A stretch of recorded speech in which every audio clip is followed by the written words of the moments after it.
Welcome to today's Explainer. We're going to be unpacking the absolutely fascinating research-backed developmental benefits of ballroom dancing for children. If you've ever watched a kid's dance class and wondered, what's really going on beneath the surface, you are totally in the right place.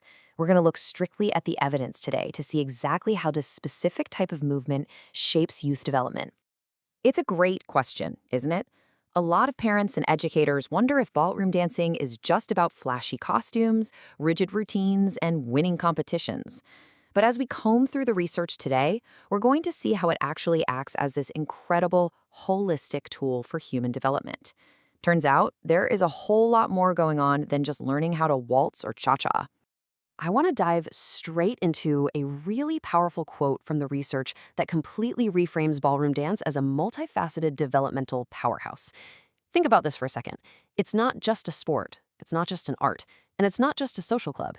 It's actually all three of those things happening at the exact same time. It sits right at that intersection, completely linking movement to cognitive growth and emotional well-being. To make sense of all this, we're going to break this explainer down into 5 quick parts. Beyond the dance floor, the physical body, the cognitive brain, the social heart, and finally, finding the right fit. Let's jump right into part 1, beyond the dance floor, and set the context for this research. So while a lot of public health and education research looks at dance really broadly, things like ballet, hip-hop, or creative movement, ballroom shares some highly specific characteristics. We're talking about rhythmic practice, sequential footwork, and a really deep partner awareness. This combination creates a totally unique, highly structured environment for growth. It's the repetition and the constant refinement of these skills that really sets the stage for the developmental leaps we're about to explore. Moving right along to part 2, the physical body, focusing on coordination and balance. What's really fascinating here is how these repeated patterns build absolute essential physical skills. Think about the demands placed on a young dancer. They aren't just running around randomly. They are deliberately stepping, turning, maintaining a really rigid posture, and coordinating their arms with their feet all at once. The research points out that these specific demands help kids build vital coordination and balance, all while giving them a great dose of moderate to vigorous physical fitness. And let's be honest, there is a massive difference between just playing and practicing a structured form of movement. Unstructured play is fantastic, absolutely, but a guided ballroom setting gives kids something totally different: task-specific feedback. Because they're in a class receiving precise guidance, that feedback translates over time into noticeably better movement quality. We're talking smoother transitions, much better spatial awareness on a crowded floor, and a lot more stability during those complex turns. All right, that brings us to part 3, the cognitive brain, where rhythm meets memory. I want you to imagine a kid's brain acting like a literal supercomputer.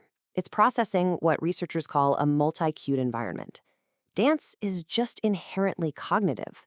When a kid is out on that floor, they are juggling 3 massive inputs simultaneously. They have to perceive the rhythm of the music, they have to adjust their timing to move in perfect sync with a physical partner, and they have to remember the sequence of the steps. So the really crucial takeaway here is that tracking all these multiple inputs at an age-appropriate pace isn't just about, getting the dance right. Studies on movement-based learning actually find that navigating this multi-cue environment directly associates with big improvements in attention and executive functioning.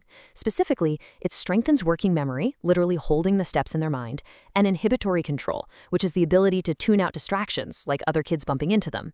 It's basically a full-on cognitive workout disguised as a ton of fun. Which leads us perfectly into our 4th pillar, the social heart. We're talking communication and confidence. Think about it, ballroom is social by its very design. You literally cannot do it without connecting with another person. Partnering promotes vital communication skills on 2 very distinct fronts. First off, you've got verbal communication, how kids speak to each other to learn cues and negotiate their space. And second, there's this deep nonverbal communication that comes straight from the physical mechanics of leading and following. It creates an environment where cooperation is absolutely mandatory.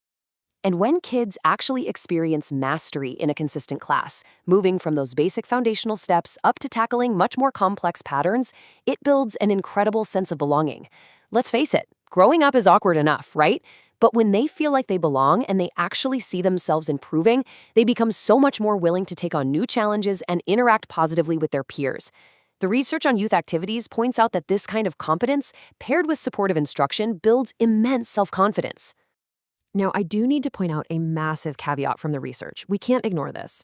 Partner-based activities can actually cause stress if the focus shifts in the wrong direction. If an environment emphasizes repeated performance purely for the sake of rankings or excessive competition, those social emotional benefits, they can just vanish. The developmental upside is really only unlocked when the program is framed around learning, having fun, and getting highly respectful feedback. So, just to quickly pull all of this together, these three pillars actually form a completely unified developmental system. You've got coordination and balance for the body, working memory and executive function for the brain, and a real sense of belonging for the heart. It is a completely interconnected cycle of growth. Finally, we reach part 5, finding the right fit. How do you actually choose the right program? The reality is that even the most beneficial activities can have some serious drawbacks if they're implemented poorly. It's critical to keep an eye out for warning signs. If you see signs of excessive pressure, if a child seems terrified of making mistakes, or if you notice social isolation happening within that partner dynamic, those are major red flags. Coaching that focuses way more on final outcomes than the actual effort put in can completely derail all that positive development we've been talking about. To actually maximize these benefits, parents and educators should be looking for a few key things.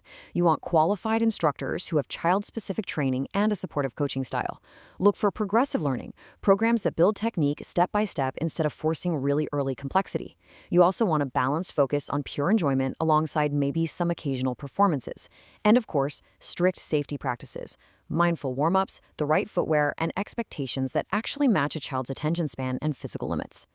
We're going to wrap up with this incredibly powerful takeaway from the research. When it is structured correctly, ballroom dancing is profoundly meaningful.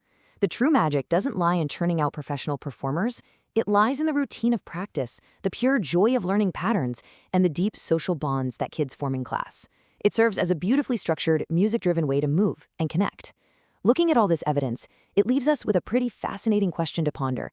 How could implementing these very principles completely change the way we look at physical education for our youth?